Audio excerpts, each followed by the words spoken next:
malo atu le ngā ruru e Tala Fou o Tala Fou mai Ausetalia a le Radio Samoa.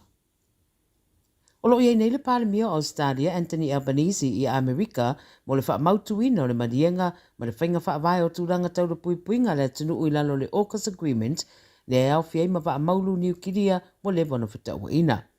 O lo i San Diego le pale mia le o le asau ni ai e wha lau iloa wili iri wha mtalanga o le nei marienga ma le presidente o Amerika ma le pale mia o Britania.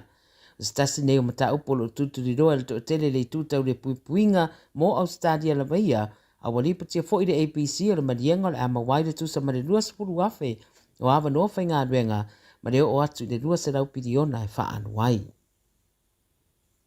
Ua mawatu e leo se tangata ua maliu le mai o le se fulu i tū lao wha tau tutu pēr ma leo i se fale i Queenslandi le ana fautua ina ai e leo tangata i lea wha i tū e no nofo i o lātou fale mataloka whaita toa.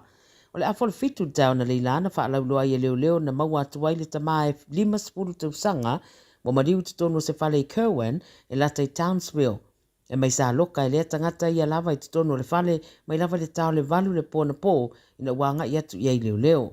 Nei e ta whanaina ane ta avale leo mai si fo i ta avale i no fuanga la latane ma whai ai loa le whaari ngā leo i lalo le tūla whono mo le puipuinga lau tele ma wha sa ai lea ma lea whai tū. Sa iei leo whapitoa mo le whaatala noina o tūranga whapea po negotiators pe i tai lawa whaero mai le so le i unga le mata upu o maua tuai lea tangata o maniu ma lo o wha wau suenga. O se tinama se tamaititi wa whaamaunia mai wa maaririu ma seisi fo i tamaititi o lo o manua i le whaarablawe na lawe vea i ta avale ma le lori sima i le Hume Highway i le so.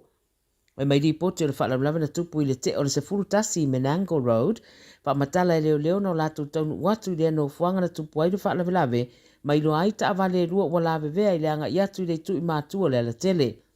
O le ta avale le SUV wa lawe vea whaatasi ma le lori lea tāpuni ai loa maisi leino le ala tele mai lea taimi au wha ngā solo la tu ngā ruenga la vea ai. Taimi nei o wha au suenga, wha i lue leo le atu ina mai seisi di poti la tamai pe a wha atino ngā ruenga ma la lātou fo i mata whaioi au wha o wha mai senga i ainga o i lātou wa fia au wha ngā solo ai suenga o le nei wha lave lave. O le so wha tūlanga tūla i eiseri i lumo le wha msinonga i le o ngā tatonu o New South Wales ina ua mōria i le so le whasio te tangata. O mōria i lona whasio tio se tasi i le mae o le mariu o se tasi fo i i le tu i mātu o Parks i le asona nafi. Pai mai na wala awane leo i se whale i Pomare Street i le tu i mātu o le taulanga lea po le te o le se fulu tasi le tai au na uala ngā popo lenga o nisi e winga i le tangata e au maua i le amtua tusi. Pai mai na maua atu e leo ma paramedics le tino le tangata le te tono le whale i le i wha mautu ina mai po o i tonu suafa a e sa wha tino suenga ma pu e nai loe leo se ari e tolusu walu tau sanga le wa mōria i le nei mata upu mai tutula i ai i le wha masinonga i le so.